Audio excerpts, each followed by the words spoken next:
Para un roto, para un descosido, sirve para todo. ¿Quieres rellenar la nevera o Audacity? ¿Estamos? ¿Sí? Bueno, pues desde la segunda edición del Salón del Cómic de Alicante en IFA, California, estáis escuchando el programa especial que ya empieza a ser tradición de Fuera de Series. Tenemos la mesa completita. Voy a presentar de izquierda a derecha, por aquello de... porque hoy toca de izquierda a derecha, no por más. Además, tengo todos los de la izquierda, sí, señor. Don Juan Galonce, ¿cómo estás, querido? Buenos días, ¿qué tal? ¿Cómo estáis? Te veo un poco extremista a la izquierda, querido. Pero a la izquierda siempre. Sí, pero un poquito solo. Estás así un poco socialdemócrata, te veo yo a ti hoy. Con micrófono Te han rojo. puesto el micrófono rojo, eso sí. Pero no se te oye bien. Grita un poco más. ¿Sí? ¿Se te oye? Sí, lo oí bien a él, ¿no? ¿Verdad? No se lo oye en nada. Adri, mira a ver el micro rojo. ¿El micro rojo? No, si no es tú, es abre ahora. A ver. ¿En la izquierda siempre? No se lo oye, ¿verdad? No. ¿Lo has roto ya y no hemos empezado? No, no he hecho nada. Ahí, sí, señor. El cable. Prueba a ver ahora. Va. Sí, señor. Sí, ahora Esto sí ya es va. otra cosa. Sí. Don Roberto Pastor, aquí con el micro de Onda Cero. ¿De Onda Cero por qué? Porque es verde, tío. Ah. Tú no conoces tus radios. ¿Qué radio? Yo no escucho la radio. Ahí estamos. Otro que escucha podcast. Y Jota, que está ahí de asesor técnico. Jota, dio buenos días en el micro Buenos de días. Cope. Peleando con... Sí, señor. Bueno, pues como todos los años, la idea evidentemente es hacer un fuera de series en el que hablemos un poquito de cómo está el panorama seriéfilo, que en España se promete apasionante. Ayer abrió la cuenta oficial de Twitter Netflix, ya dijo hola, tuvo no sé qué barbaridad de seguidores y de comentarios de buenas primeras. Todavía no han confirmado la fecha en la que desembarcan en España, pero ya, en fin, ya es un paso. Nosotros, a nivel de medios, llevan trabajando mínimo 3 semanas, nos llegaron las primeras notas de prensa, primero coordinadas desde Estados Unidos, nos hicieron algún pase.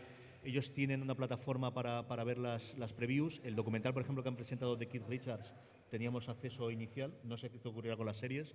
Yo tengo muchas ganas de ver con Jessica Jones qué van a hacer, si van a permitirnos a la prensa española tener acceso antes, igual que los americanos. Pero, aprovechando que es el Salón del Cómic y del Videojuego, y friquismos en general, que yo creo que es la coletilla que siempre nos falta, pero es lo que tenemos aquí y es todo lo que siempre hemos considerado cultura popular que hay aquí en medio. Yo creo que no es mal día para repasar un poquito cómo ha evolucionado, y más aún después de entrar a un salón del cómic de Alicante, y Juan y don Carlos y yo comentábamos, si esto no lo cuenta hace 10 o 15 años, jamás podíamos esperar ni el tipo de gente, ni la cantidad de gente, ni el tipo de stands que hay aquí dentro. Repasar un poquito prácticamente los últimos 40 años de este tipo de cultura en España, de lo que hoy puedes encontrar en un salón del cómic, aprovechando que además tenemos distintas generaciones y podemos hablar, ¿no? Don Carlos, ¿nos puede contar un poquito cómo está el sistema en los años 60 y 70? ¿Qué es lo que tú te encontrabas cuando tenías 8 años, 10 años, 14 años? ¿Qué acceso había? ¿Era sobre todo novelas? ¿Las series que empezaba a ver en las dos cadenas? ¿Qué es lo que tú recuerdas de cuando tú empiezas a aficionarte y empiezas a tener a lo que a día de hoy llamaríamos cultura popular, cultura friki o lo que fuese? En cuanto al cómic, yo creo que sin duda esta es la peor época de todas.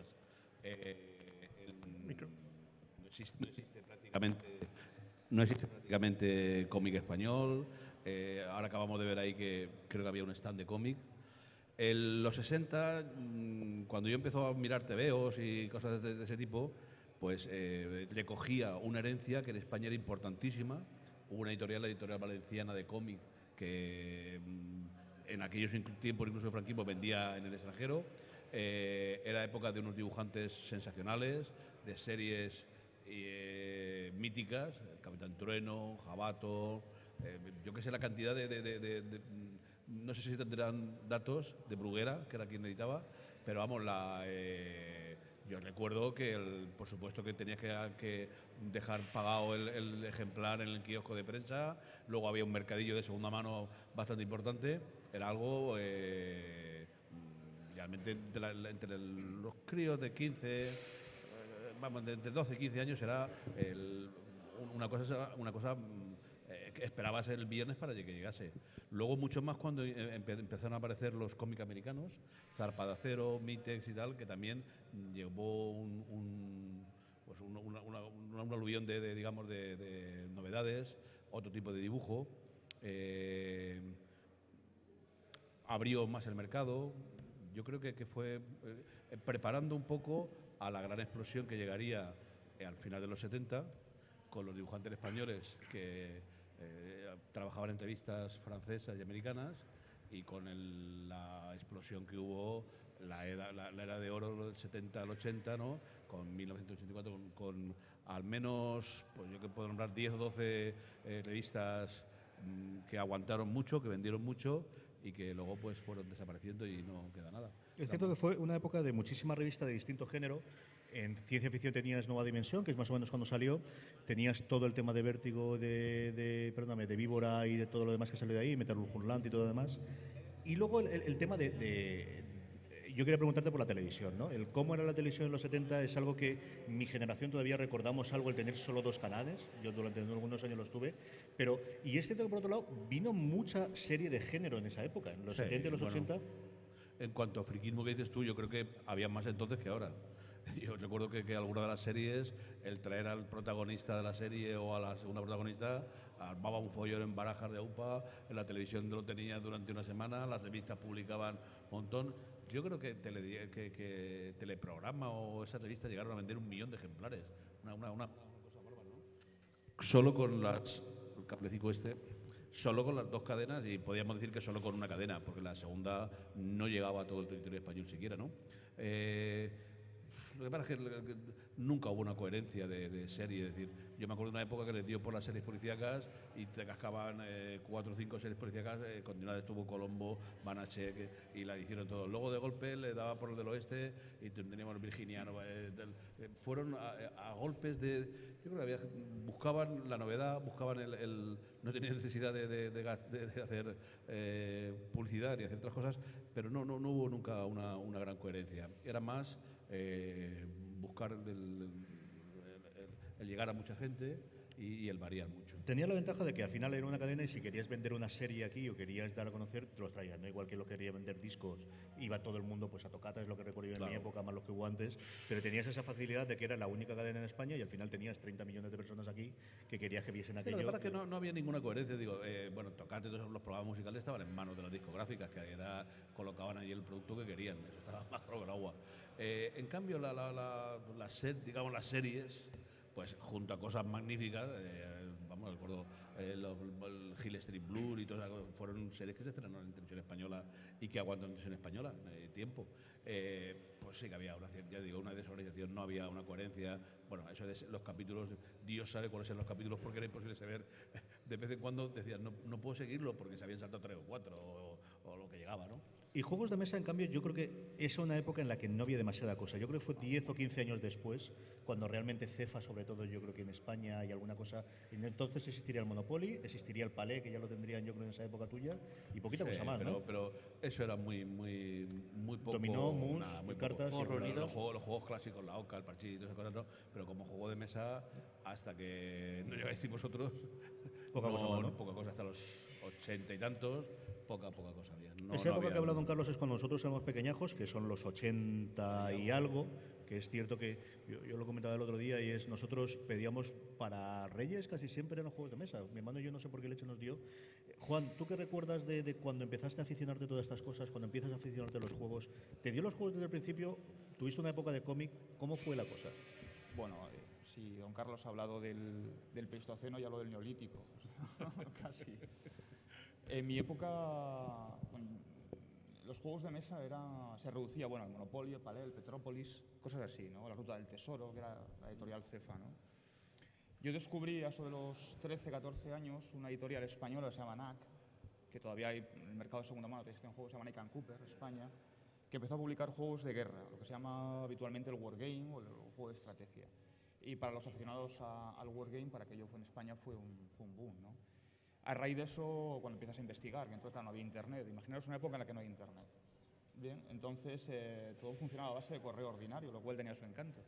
Descubres que más allá del imperio patrio de España hay otros mundos, ¿no? Y descubrimos pues, marcas como International Team, que era italiana, SPI, que era el gran clásico de los juegos de guerra en Estados Unidos, y empiezas a comprar, empiezas a hacer acopio de juegos, ¿no? Revistas especializadas como Estrategia en Taxis, que aún persiste, o Command, o Moves, o Wargamer. Y empezamos poco a poco a recopilar. Mi paso fue a la inversa, es decir, bueno, hoy en día tengo 70 y tantos juegos de guerra, o sea, Wargame que juego solo porque no encuentro a nadie con quien jugar. Esto es triste, pero cierto. Mi paso fue a la inversa, es decir, yo pasé del Wargame clásico, que me mantengo y es el juego que más me gusta, los juegos que más me gustan, al rol. generalmente la gente empieza jugando rol, luego se pasa al juego de mesa o al juego de estrategia, y a mí pasó a la inversa. Yo empecé jugando Wargame y luego pasé al rol. El rol lo descubrí por casualidad, porque alguien me dijo un día la famosa frase: ¿tú has jugado al rol? Y yo, ¿qué coño es eso? No, o sea, no sé lo que es eso. Y me invitaron a jugar una partida de este juego de fantasía medieval. Rollmaster.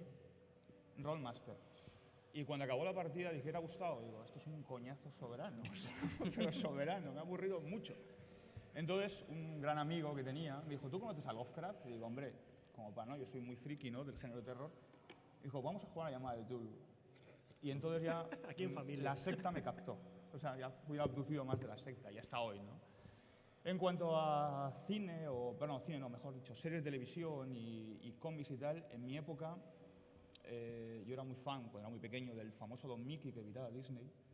Y luego descubrí, el primer paso al cómic fue cuando descubrí El Príncipe Valiente de Harold Foster, que para mí sigue siendo una obra de arte. O sea, el guión es muy flojito, pero las viñetas, ese hombre dibujaba como pocos han dibujado, ¿no?, en la historia del cómic. Descubrí a Vicente Segreyes en la época del Mercenario, en la época de Cimoc, de cómic, de 1984, de Creepy, que aún conservo cómics de Segreyes. Y en cuanto a la tele, yo soy de la generación que se crió a las 3:30 de la tarde después de comer los sábados con Mazinger Z. Y eso marca, eso te deja un pozo, ¿no?, de friki para toda la vida.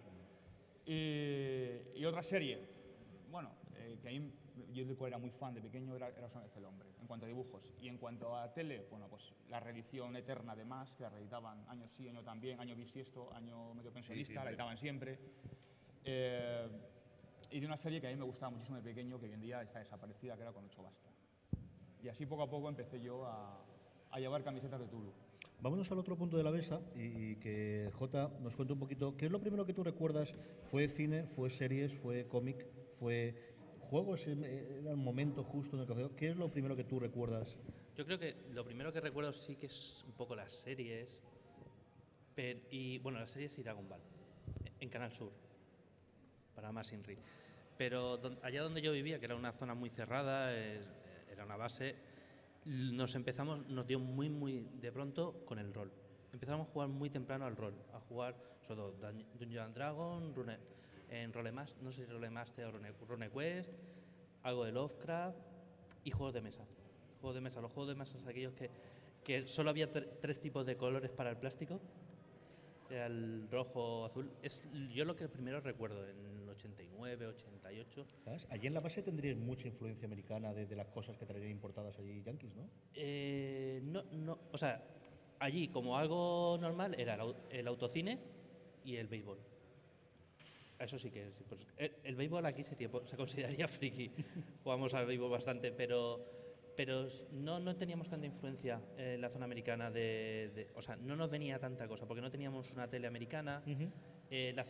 Los americanos estaban un poquito más separados, pero sí, pero como friki, que éramos todos teníamos la misma edad, pues era mucho rol, juego de mesa, el Ogre, creo que era un juego de hexagonales y tal, me encantaba. Y sé que se perdió los juegos de mesa pues del 91 hasta el 2000 poco, y han vuelto los juegos de mesa, que es una de las cosas que a mí más me gustan, que se puede volver a jugar a juegos de mesa y con una calidad actual brutal, los juegos de mesa. Yo creo que es quizás de todo lo que vamos a hablar hoy el que más salto hacia adelante ha dado, incontestablemente es el juego de mesa. Lo que ves hoy comparado con hace 5 años o 10 años es totalmente alucinante, ¿no? Luego comentaremos el cómo vemos cada una de nuestras aficiones que ha cambiado en este tiempo. Don Roberto Pastor, ¿de qué viene la afición? ¿A ti te viene también de Dragon Ball, hijo mío? En realidad un poco antes sin saberlo, porque como en cualquier otro niño en los años 80 veíamos los dibujos animados y dio la casualidad que en esa época los dibujos animados, sobre todo los que venían de Estados Unidos, era todo o ciencia ficción o fantasía. O sea, yo me pongo a pensar Ulises 31, que es el mito de Ulises pero llevado al espacio, las monstruoplantas, Mask. Había una serie de un equipo de fútbol americano que viajaba a la época del rey Arturo y se convertía en los caballeros de la mesa redonda, que no me acuerdo el nombre ahora mismo. Eran series en unos argumentos muy trillados, pero fantásticos. Y evidentemente pues era todo ciencia ficción, bueno, lo Guardianes de la Galaxia.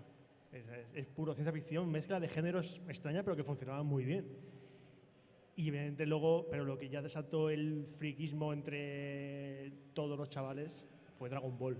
O sea, en el sentido de que la serie nos encantaba, pero luego te descubrías que en realidad estaba basada en un cómic japonés, no sabemos lo que significaba manga, era un cómic que hacían en Japón, que sabías que era japonés porque estaba en blanco y negro. Es la única diferencia que notabas entre el manga y el cómic. El cómic está en color y el manga está en blanco y negro. Solo hasta ahí llegábamos. Y pues ya descubrías que había un cómic. Y luego resulta que en Japón habían videojuegos de Dragon Ball.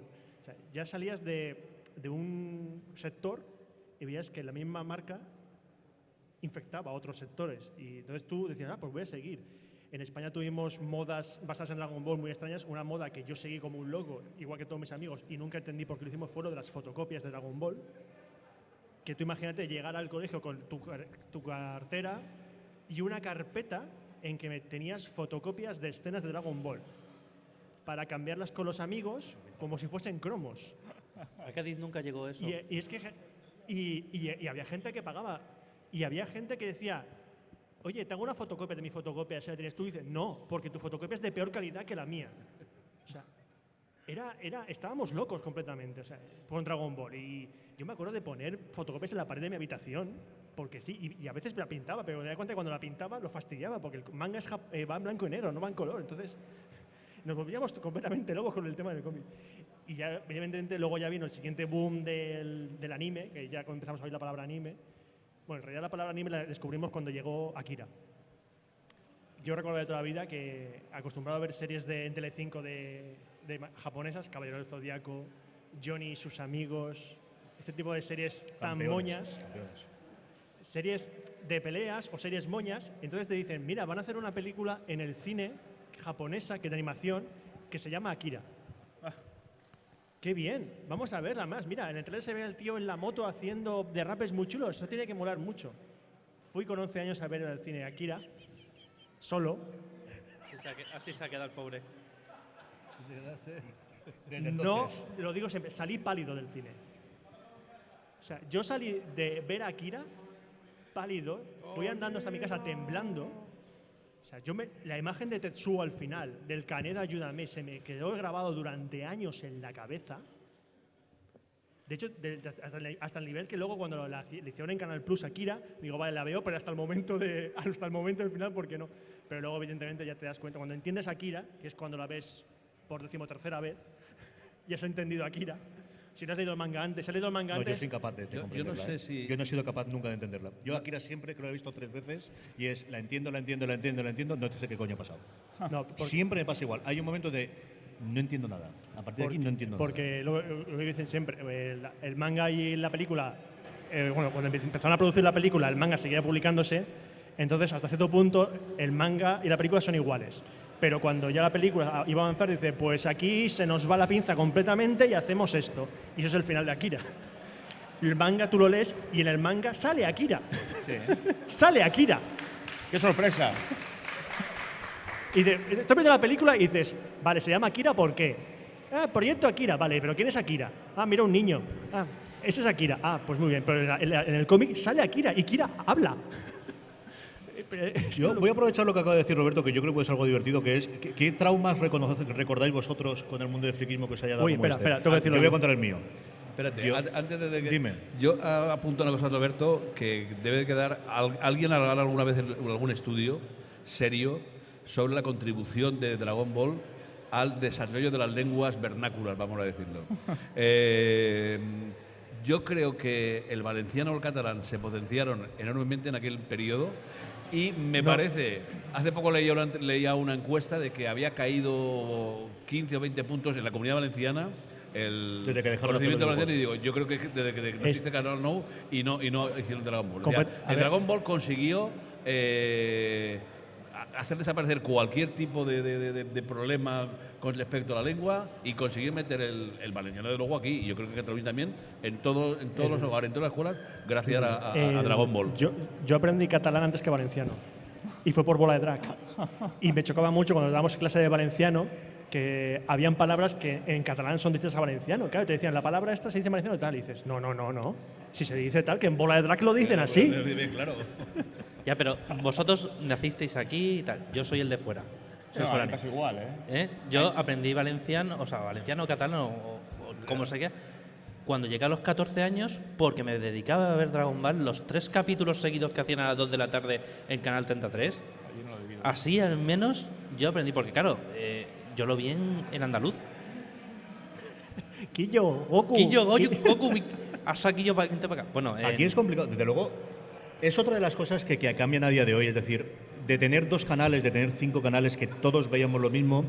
A día de hoy sé que tienes series que te pueden concentrar, es decir, un Juego de Tronos, un Walking Dead, pero cosas muy concretas. Pero el hecho de que sistemáticamente, cuando al día siguiente nos juntábamos en el patio, todos habíamos visto lo mismo, todos habíamos leído lo mismo, es algo que yo creo que sí que se ha perdido, ¿no? Sí. Quizá para bien, porque tienen mucha más capacidad de elección y mucha más capacidad para hacerla, pero es cierto que esa cultura, ya no te hablo de los 70 en el que tenías una puñetera cadena y evidentemente se había visto la tele el día anterior, habían visto un 2, 3 y 20 millones de españolitos habían visto si se habían llevado el apartamento de Torrevieja o no se lo había llevado. Pero no había mucho más. Como os decía, vamos a contar esto que ha contado Roberto. ¿Tenéis vosotros algún recuerdo de algo que os haya marcado muchísimo viendo una serie, leyendo un juego, viendo una película, leyendo un libro? Yo recuerdo, yo siempre comento el sabueso de Baskerville. Recuerdo leerlo yo creo que tenía 10, 11 años, cuando me hacían dormirme en la cama. Esperaba que se durmiese mi hermano, que dormía entonces en la misma habitación que yo, sacaba la linterna, que no sé cómo había agenciado una linterna, y entonces sacaba el libro de las novelas de Sherlock Holmes y leí El sabueso de los Baskerville, porque el resto de Sherlock Holmes tiene la parte de la intriga, pero no tiene tanto de thriller de me salta un pedazo de bicho y me come, ¿no? El sabueso de los Baskerville, yo no te digo, yo no la he vuelto a releer, y no la he vuelto a releer porque no quiero perder el recuerdo que tengo de esa novela, ¿no? Pero yo recuerdo 2 o 3 momentos de decir, leche, yo solamente recuerdo algo similar leyendo los libros sangrientos de Clive Barker muchísimo tiempo después. Hay 2 o 3 relatos que son brutales de Clive Barker, pero evidentemente por la edad, por la forma en la que era, yo ese es el que recuerdo más de marcarme durante mucho tiempo y 20 años después todavía recordarlo. Juan, ¿tienes tú alguna cosa así de que recuerdes? Que sí, que me haya marcado para lo que posteriormente con el paso del tiempo ha sido mi afición favorita en cuanto a géneros, que es el terror. Yo de pequeño, 5, 7, 8 años, leía una serie, no sé si igual no la acordáis, os acordáis de ella, una serie de libros, se llamaba Los Tres Investigadores, que en la portada, en la parte del antetítulo arriba, aparecía una fotografía de Hitchcock, y que siempre le daban, bueno, eso tiene un marchamo, ¿no?, de miedo, de terror, ¿no? Y esa serie de libros que yo me los calcé de pequeños en la biblioteca municipal de Santander, de donde soy yo, todos, era dejar uno y coger otro, era una verdadera adicción, fue lo que me marcó para que luego, con el paso del tiempo, mi afición favorita en cuanto a género sea el terror, ¿no? Eso, y en cuanto a la historia militar y a los wargames, que es otra de mis pasiones, de pequeño me acuerdo un día que estaba, me acuerdo ahora siempre un día entre semana que estaba enfermo y no fui a clase, después de comer, en la primera que fue, la primera cadena de televisión, cuando yo también he vivido la época de la primera y la segunda solo, echaron un peplum llamado La caída de Troya. Y me quedé tan embobado con aquella película que desde entonces eso marcó para mí que yo sea muy aficionado a la cultura clásica y a la historia militar, ¿no? Esos 2 puntos de inflexión para mí han sido esenciales luego en mi vida. Don Carlos. Hombre, marcar no, pero sí que recuerdo. Además, después de ver El Resplandor, que me encantó como película, cogí a Stephen King y me puse a leerlo y, o sea, que leía por la noche en la cama, le pegaba al menos 40 o 50 paginicas, y sí me acuerdo yo creo que, no me acuerdo cómo, Cementerio, esa de que los padres que, el chiquillo que muere y los padres, ¿no? Sí me acuerdo que leyendo el libro, cogí el libro y dije, me cago a la mar, y lo tiré por la puerta, me estaba poniendo histérico, me estaba poniendo nervioso, y nunca volví a coger el libro ese, porque me estaba poniendo, de verdad, me estaba inquietando una barbaridad el libro. Cogí, boom, fue por la puerta, se quedó allí en el pasillo y ya jamás lo volví a leer. Jota.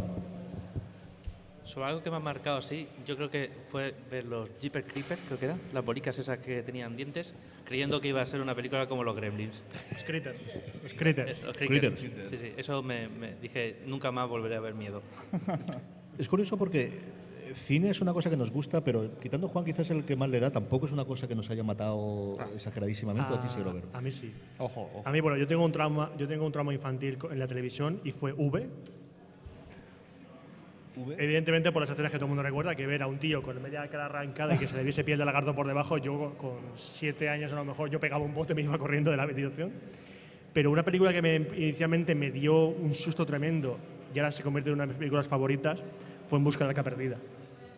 O sea, Indiana Jones es, creo, mi personaje favorito del cine. De la historia. vamos. O sea, es un personaje impresionante, sus películas me gustan, la última menos, pero yo me acuerdo de la vida de ver el final de En busca del arca perdida, cuando abren el arca y los nazis se derriten y ves cómo está todo. Y dices, Dios. Y luego ves En busca el templo maldito, que tiene escena, la de los bichos, que a mí los bichos me daban asco, me siguen dando asco, pero en ese momento creo que mi trauma nació en esa escena. Luego veías como la escena le arrancaban el corazón. E incluso la última cruzada, que tiene una escena un poco asquerosa al final, cuando el Donovan elige el cáliz que no es. Entonces, son escenas que no son para niños, pero hace que a mí en esas escenas lo que hicieron fue que se me quedó grabada en la película la cabeza, y años más tarde, cuando vi la película entera, dije, esto es una maravilla. Esto es fabuloso. Y cuando pasa el tiempo ya ves que los efectos especiales asquerosos que te dan miedo son una tontería. Dices, esto será un muñeco de cera que lo derritieron y lo pusieron a cámara rápida, y así es como hicieron al tío derritiéndose. Si la contextualizas. O sea, entonces, en el momento que ya tienes perspectiva, no te da miedo y lo alabas, claro, pero entiendes que ahora mismo si un niño viese con 4 años En busca de la perdida, tenga miedo de esa escena. Pasemos a hablar un poquito de cómo vemos nuestras aficiones que han evolucionado llegando al 2015, ¿no? Yo creo que en series vivimos los coletazos finales de lo que se ha llamado la Edad Dorada, que al final lo que tiene es producciones muy grandes en la que siempre ha habido una serie de consenso, 2 o 3 series de las que todo el mundo hemos hablado y mucha cosa alrededor. Yo creo que de esas quedan 1 o 2, queda Juego de Tronos, queda Walking Dead con un estigma distinto, y no sé en cuestión de 2 años cuántas de esas quedará, ¿no? Tenemos una grandísima fragmentación, tenemos más series de calidad que nunca, tenemos más capacidad de ver cosas que nos gusta. Si te gusta este tipo de series con estas características, vas a encontrar una cosa que te gusta. Tenemos gente con mucho dinero metiendo pasta, gente que además no tiene que ganar por qué ganar dinero necesariamente con el sistema tradicional de tiene que verme mucha gente y tiene que pagarme unos anunciantes, sino tienes Netflix que directamente habla contigo para que tú le pagues una cantidad de dinero y poder ver series, haciendo un sistema en el cual el año que viene van a estrenar una media de 2 series al mes, más documentales, más las películas, es decir, la nueva película de Idris Elba y de Cary Fukunaga, que ha sido el director de la primera temporada de True Detective, la estrenan ellos y la han comprado ellos. Tienen con Adam Sandler, que evidentemente está lo más lejos de lo que a mí me gustó, mis gustos, pero hay gente. Y ayer dijeron que han pillado Black Mirror. Han renovado, esa era la otra noticia que tenía gordo. Han comprado Black Mirror, igual que Amazon ha comprado Top Gear cuando se le acaba el contrato con la BBC, igual que están haciendo series nuevas. Es decir, creo que cada vez será más complicado encontrar una serie de consenso como lo es Juego de Tronos. Es decir, cuando estrenan Juego de Tronos, todos hablamos de Juego de Tronos, todos decimos cómo fue el episodio, todos hacemos un podcast alrededor de eso. Nos quedan 2 o 3 series de ese tipo. A lo mejor El Hombre del Castillo lo es, pero creo que para un círculo más cerrado, ¿no? Más reducido. Yo no creo que El Hombre del Castillo. En cuanto para España en concreto, creo que reeditamos lo que yo recuerdo lejanamente, que fue la gran guerra de, en su momento, Vía Digital con Canal Plus. Curiosamente, ahora habiéndose comido Telefónica, después Mundo Paredes y la vida da todas estas vueltas, habiéndose comido Canal Plus, y luego enfrente tiene a un Vodafone, después de comerse oro. Veremos cómo llega la alianza con Netflix. Un Orange alrededor que queda quizás como el tercer hermano pobre, salvo que llega una alianza, yo no que sé, con Amazon. A falta de ver si Amazon se lanza en España con el Prime, que podría ser una cosa interesante, sobre todo si va a hacer más series, pero va a estar la cosa divertida, con 3 grandes jugadores haciendo producción extranjera. Y a mí todo lo que me cuenta todo el mundo es, Movistar desde luego ha comprado ya 5 o 6 guiones de series para producir, no ha empezado a producir nada, pero sí va a hacer cosas en España. Netflix es muy probable que empiece también, y eso es lo que ocurrirá, ¿no? Juan, ¿cómo es toda la cosa de los Wargames? ¿Cómo ha cambiado desde tu época a día de hoy? ¿Cómo está? ¿Se ha estabilizado? ¿Está de capa caída? ¿En los juegos de mesa en general le ha hecho mucha pupa? Entre el juego de mesa, tal y como lo conocemos hoy en día, y el Wargame hay una gran diferencia. Es decir, el Wargame pasó una época, una travesía en el desierto muy grande, entre finales de los 90 y mediados de los 2000, hasta que una editorial relanzó el mundo del juego de guerra, se llama Geometry Games, y con las que aún quedaban de esa pequeña escabechina que hubo en esa época, hoy más o menos lo mantiene, se mantiene el negocio, ¿no? Pero eso funciona básicamente a base de preorders, precompras que tú haces para que los diseñadores desarrollen el juego y tú compres sobre pedido. O sea, hoy en día, como antiguamente acudir a la tienda a comprar el juego físicamente no se estila. Primero porque la fabricación es cara, la distribución es costosa, y luego el tendero no tiene ganas de tener un stock. porque al final se puede comer el juego y es lo más fácil, yo creo, que se coma el juego y no lo pueda vender nunca, ¿no? Hoy en día están de moda los juegos de mesa, los card driving games, los German games, eso es lo que está de moda. Son juegos mucho más sencillos, juegos que han ampliado el abanico, el espectro de temáticas. Hay mucho juego económico, mucho juego político, que es algo que el wargame era uno de los subgéneros más apartados, más láteres, ¿no? Y son juegos sobre todo que duran muy poco. El gran problema del wargame, yo tengo juegos de guerra que puedes jugar un mes día, o sea, un mes continuamente tarde y noche, o sea, mañana, tarde y noche sin parar de jugar. Es mucho más profundo, un desarrollo de un wargame es mucho más profundo, requiere una visión estratégica. Sin duda, sin duda. Aparte, son solo cartitas, no hay figuras, que lo que puede tener, por ejemplo, un Descent o pueda tener un juego de un America Trash o claro. Son cartitas donde tienes una numeración, claro, al público entonces, no es accesible al gran público. Ahí te voy, es decir, los card drive, los German Games tipo de juegos son juegos que juegas en 1, 2, 3 horas, son juegos con unas reglas muy sencillas, cuyo único afán es eso, no es simular, ¿no? Es una partida de arcade, es una diversión. Guerra, simular un conflicto bélico, no, es simplemente pasar un rato de diversión y eso es parte del éxito. De hecho, cuando ve las ferias de Essen, por ejemplo, que aquello es Además la tenemos en 2 semanas. es inabarcable, o sea, es decir, Essen sacan 500 y pico juegos este año. No, es lo que tienen en la lista. Yo he estado viendo, sabéis que soy muy aficionado a los vídeos de The Dice Tower y han hecho una lista de los 100 juegos que más esperan ellos, diciendo al principio, y os parecerán mucho, pero hemos dejado 400 y pico fuera. Essen presentan 500 juegos, es cierto que algunos lo han presentado en Origins en Estados Unidos hace un par de meses, pero 500 y pico juegos, es decir, es que te sale a 2 por día. En Estados Unidos, en las Avalon Con, las famosas Avalon Con, o lo que queda de las Avalon Con, o sea, no se presentan más de 70, 80 novedades en juegos de guerra, en juegos de estrategia. O sea, es que no hay tanta demanda. Ahora seguimos con los juegos, hablando un poquito con Jota. ¿Cómo ves tú el mercado de cómic? Es cierto que tú siempre has sido mucho más aficionado, don Carlos, al cómic europeo y al cómic español que al cómic yankee, ¿no? Esa parte es la que controlo menos. Pero ¿cómo ves tú? Desde luego la situación de revistas no es la de los 80 ni de los 90. No, y luego la otra grande, que es la revista o el cómic irónico del jueves, fundamentalmente, que aquí siempre hemos tenido tradición y que se mantiene de aquella forma, ¿no? Sí, bueno. Otra vez el cable. Además, habría que aprovechar para facilitar al jueves que esta semana cumple 2.000 números. Que se dice pronto, 2.000 números. ¿De los cuales tú tienes cuántos? Los 2.000, claro. El cómic tipo comentaba Juan Cimó, esa época dorada, está muerto. No hay nada. Aquí solo es manga y solo es lo que viene de Estados Unidos. Entonces, yo no veo ninguna posibilidad. Bueno, hay una pequeña posibilidad porque además me han apuntado 2 cosas, no sé si eso funcionará, que es a través de crowdfunding, ¿no? Yo he enviado mi ayuda para 2 cómics porque el tema me parece que me gusta y no sé si de ahí pudiera surgir alguna cosa, pero es que nosotros funcionamos muy, o yo creo que el mercado español en muchas cosas funciona muy a impulsos, ¿no? Una época de ciencia ficción y salieron 5 revistas de ciencia ficción, 4 editoriales, se publicó absolutamente todo lo que había de ciencia ficción en todo el mundo mundial y de golpe, casi sin solución de continuidad, desaparece absolutamente todo. No hay nada, se mantienen 2 premios, los de la Universidad de Barcelona, cosas y tal. De golpe, lo policíaco llega y aparecen hasta revistas policíacas, se publica todo lo que ha habido de novela negra, se publica tal, boom, desaparece y ahora aquí en España vamos a aguantar la Semana Negra de Gijón, si es que sigue aguantando, ¿no? Y yo creo que el cómic ha pasado a eso, es decir, bueno, del cómic de, no sé, vamos a decirle calité, ¿no? La línea clara, el cómic de ese tipo, quitando, aguanto el jueves, pero desapareció Por Favor, desapareció Papur, ha desaparecido varias, digamos, cómic político humorístico, ¿no? Que solamente ha aguantado una. Y últimamente algunos de los dibujantes se han refugiado en la revista por internet, ¿no? Yo creo que esos impulsos hacen que vayamos cogiendo novedades y ahora estamos, lógicamente, en una época de victoria absoluta de los cómics que tú mismo has llamado yankees y que habrá que esperar cuál que es lo próximo. Lo antiguo yo creo que no volverá.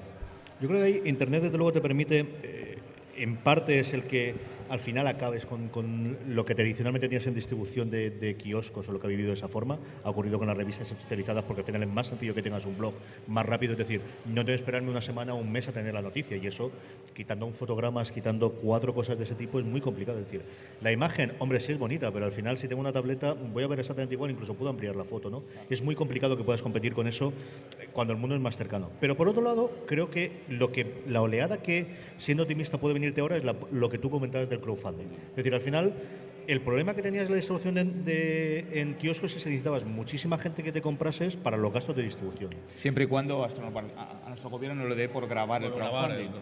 Pero yo creo que con 100 o 1000 personas cualquier proyecto editorial es capaz de salir adelante. Si lo pagas directamente, Yo ya llevo 3, ¿eh? yo creo que eso puede funcionar, y es algo que estás viendo constantemente en los juegos de mesa.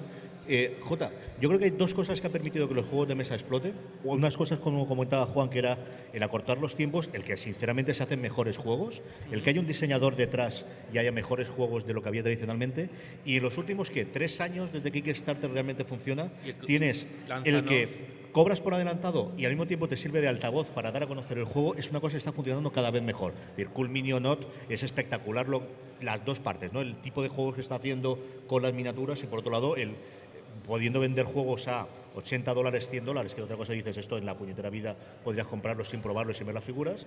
Pero por otro lado, es que es tu campaña de publicidad. Tu campaña de publicidad no es anuncios, evidentemente anuncios de televisión, no es post en revistas especializadas, no es el que te vean en la tienda, sino es la campaña Kickstarter, difundirla por redes sociales y cómo funciona, ¿no? El tema del juego de mesa, yo sé que ha habido un cambio, y yo creo que ha habido una empresa que ha hecho mucho por los juegos de mesa. Al menos para mí, que es Edge. ¿Qué es? Edge. Edge ha traído un montón de juegos de mesa de Estados Unidos que son muy vistosos, como Descent, como X-Wing, como La llamada de Chulu, como un montón de juegos de mesa que nos ha permitido, primero, ha sido la entrada, y de ahí hemos conocido después todos los juegos de mesa de modos lúdicos, juegos de mesa como Catán y Stone Age. Yo, por ejemplo, mi primer juego de mesa después de los de Americatas fue un Stone Age, que es un juego europeo. El Agrícola, todo ese tipo de juegos te ha dado pie a descubrir un mundo nuevo, y después lánzanos con editores españoles que quieren lanzar su propio juego. Yo participé en el juego de Democracia, participé tanto en parte del diseño y ayudando en los beta testers como comprándolo y poniendo pasta.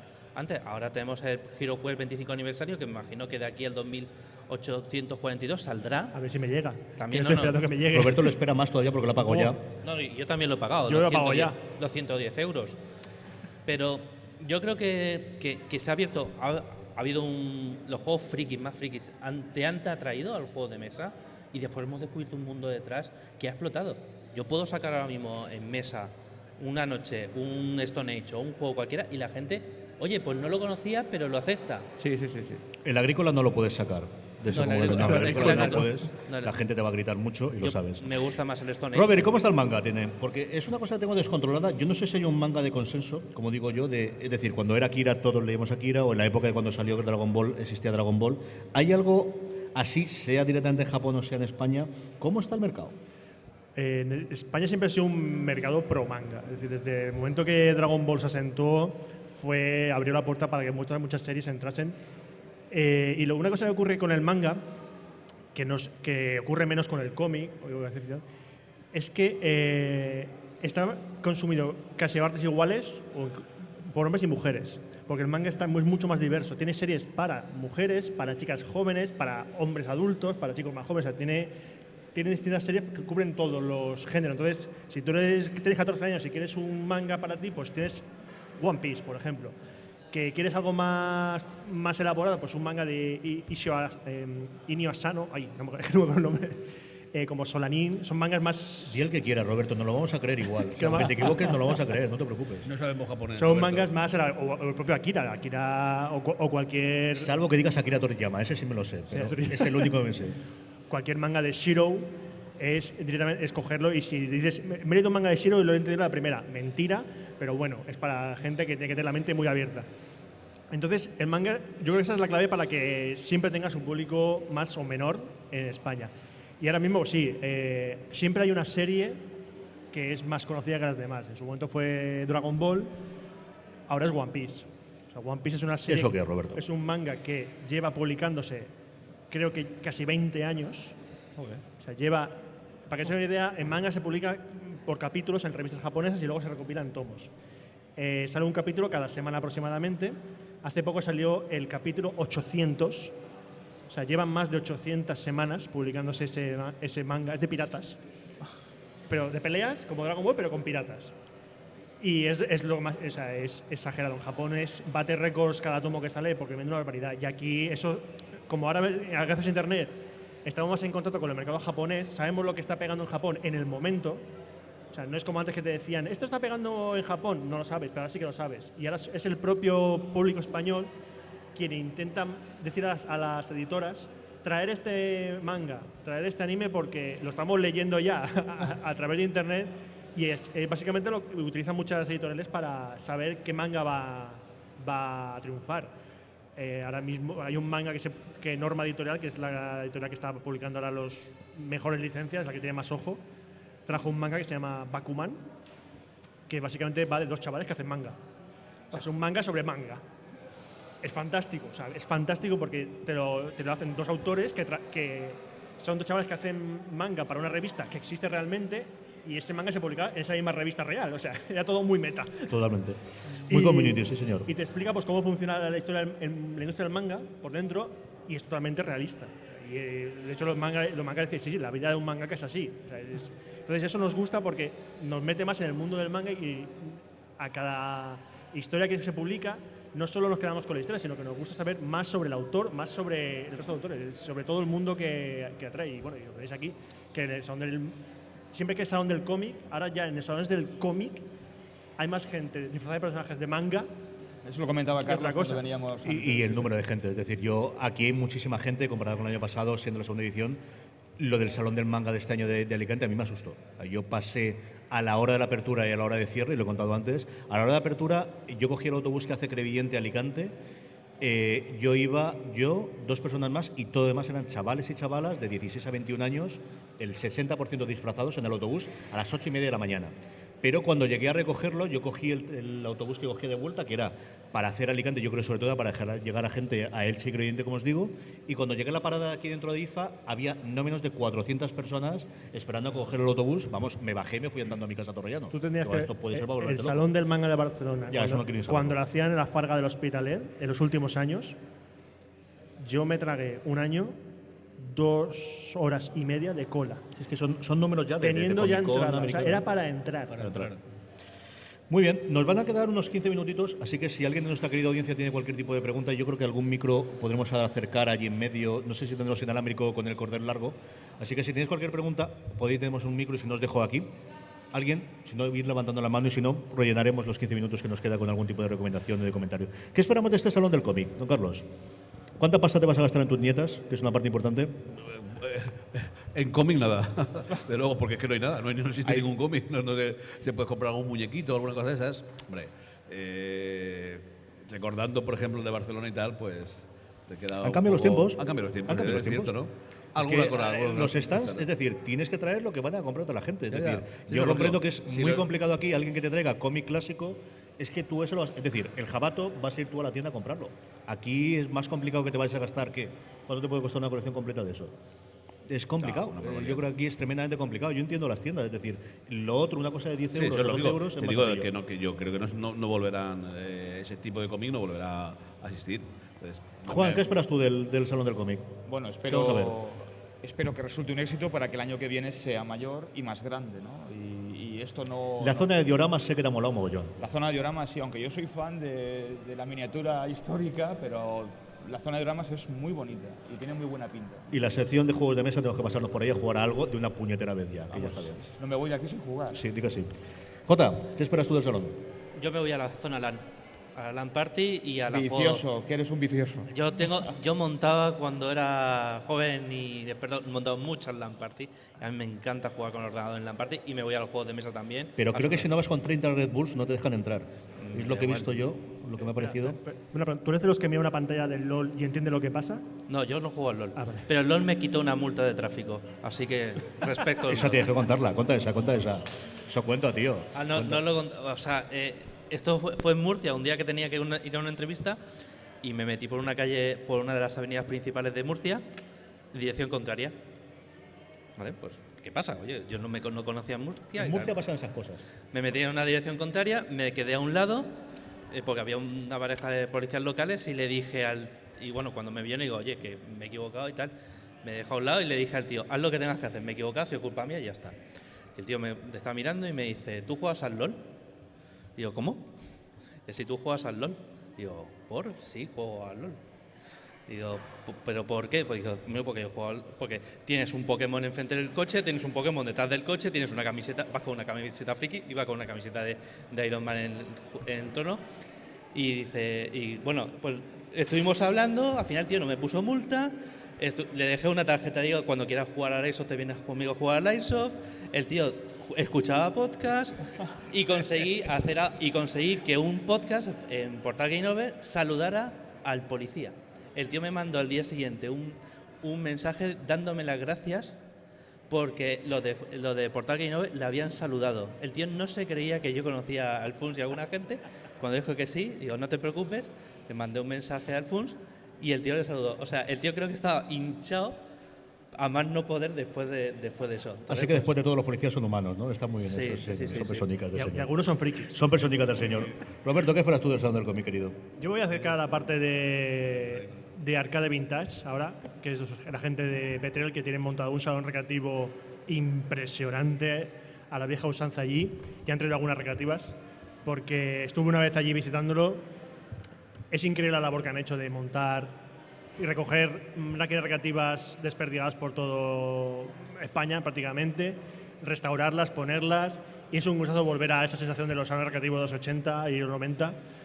Echa tus 5 duros para jugar 2 minutos porque te han matado, pero te lo pasas a las pipas, o sea, era algo genial. Para cuando nos quejamos del precio que tienen las cosas en la App Store y del tener que pagar y lo demás, recuerda aquellos momentos en los que echábamos monedita de 25 tras monedita de 25 cuando decía, me para pasa- jugar 20 minutos. Es lo que dice, me pasa la recreativa tal, ¿cuánto dinero has echado?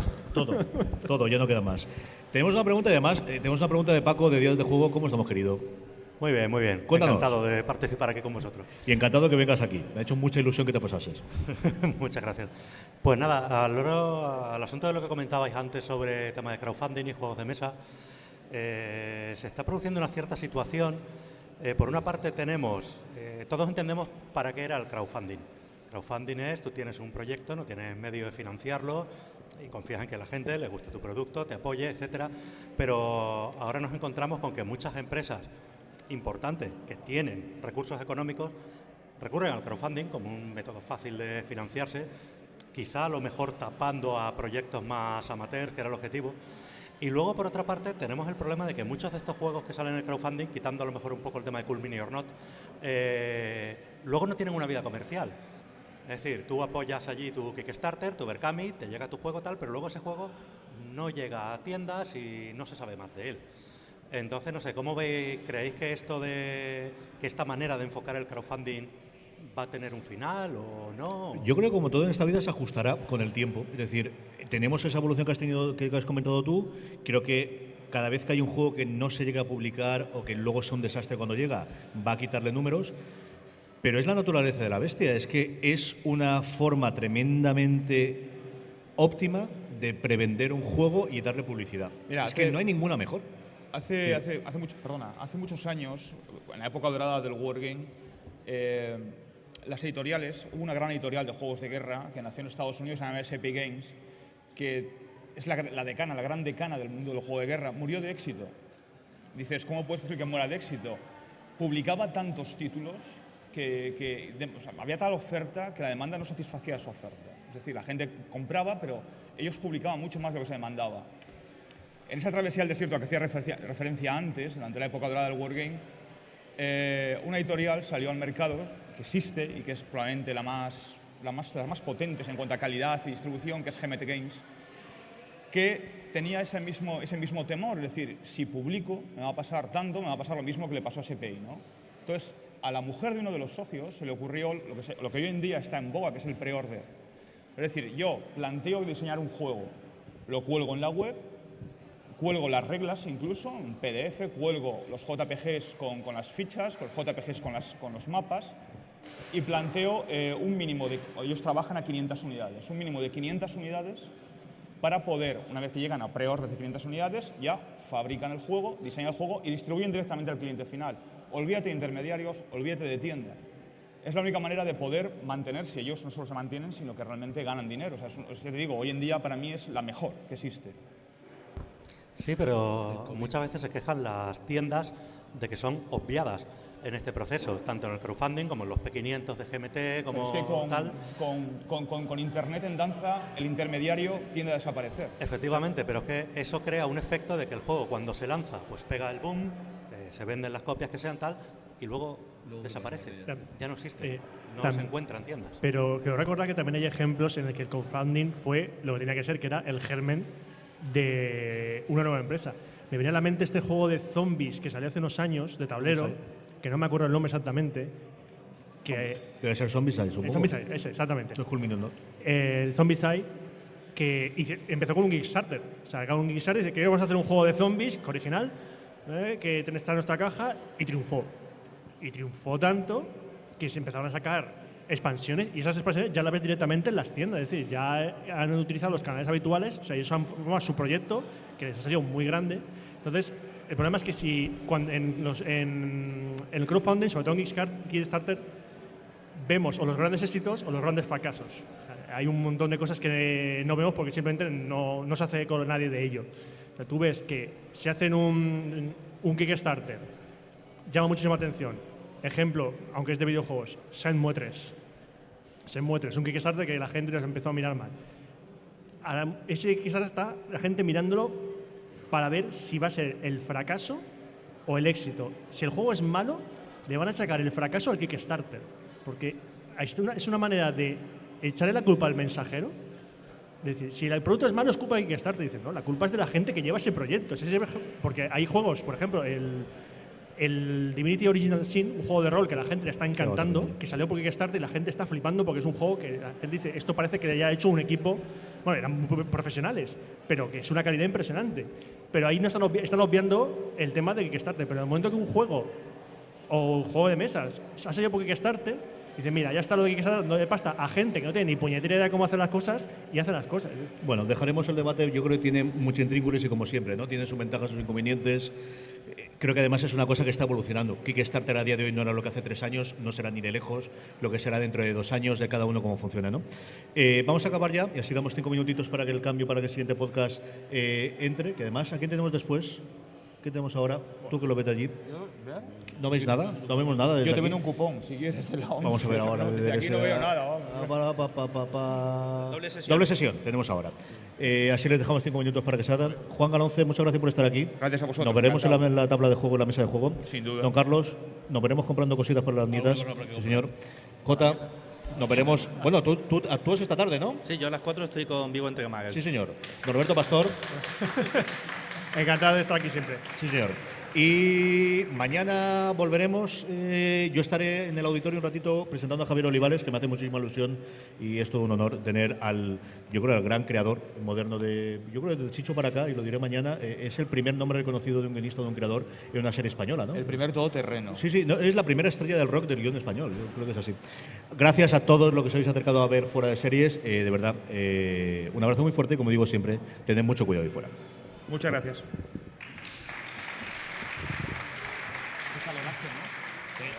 No han puesto el aire.